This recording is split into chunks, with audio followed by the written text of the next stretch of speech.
Harapan kita semua tentu ingin memiliki lelaki sejati. Kisah ini terjadi pada masa Khalifah Umar bin Khattab radhiyallahu anhu.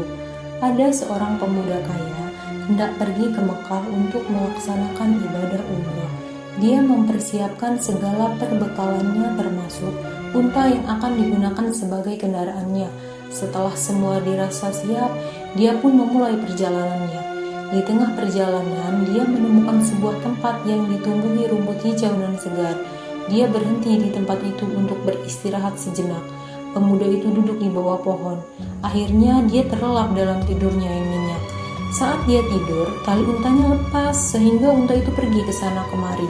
Akhirnya unta itu masuk ke kebun yang ada di dekat situ. Unta itu memakan tanaman-tanaman dan buah-buahan di dalam kebun. Dia juga merusak segala yang dilewatinya. Penjaga kebun itu adalah seorang kakek yang sudah tua. Sang kakek berusaha mengusir unta itu, namun dia tidak bisa karena khawatir unta itu akan merusak seluruh kebunnya, lalu sang kakek membunuhnya. Ketika bangun, pemuda itu mencari untanya. Ternyata dia menemukan unta itu telah tergeletak mati dengan leher ternganga di dalam kebun. Pada saat itu, seorang kakek datang. Pemuda itu bertanya, "Siapa yang membunuh unta ini?" Kakek itu menceritakan apa yang telah dilakukan oleh unta itu.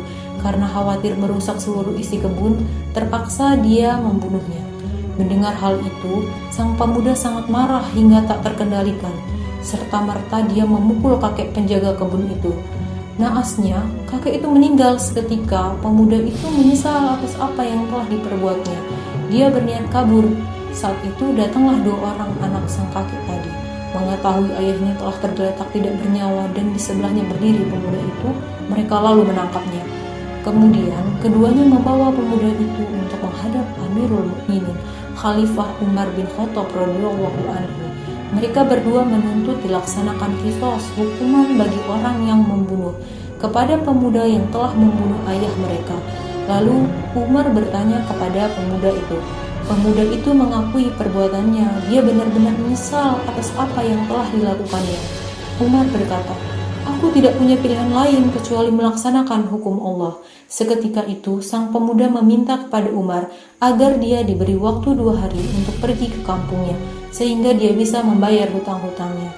Umar bin Khattab berkata, "Hadirkan padaku orang yang menjamin bahwa kau akan kembali lagi ke sini. Jika kau tidak kembali, orang itu yang akan dikisos sebagai ganti dirimu." Pemuda itu menjawab, "Aku orang asing di negeri ini, Amirul Mukminin. Aku tidak bisa mendatangkan seorang penjamin." Sahabat Abu Dzar radhiyallahu anhu yang saat itu hadir di situ berkata, "Hai Amirul Mukminin, ini kepalaku, aku berikan kepadamu jika pemuda ini tidak datang lagi setelah 2 hari."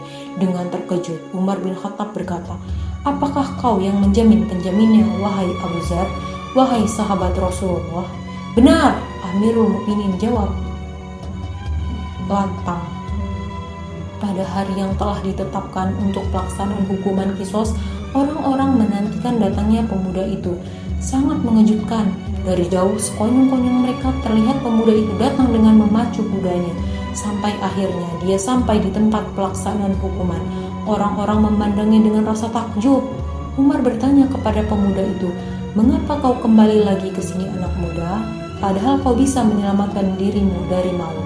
Pemuda itu menjawab, "Wahai Amirul Mukminin, aku datang ke sini agar jangan sampai orang-orang berkata, tidak ada lagi orang-orang yang menepati janji di kalangan umat Islam, dan agar orang-orang tidak mengatakan tidak ada lagi lelaki sejati, kesatria yang berani mempertanggungjawabkan perbuatannya di kalangan umat Muhammad SAW."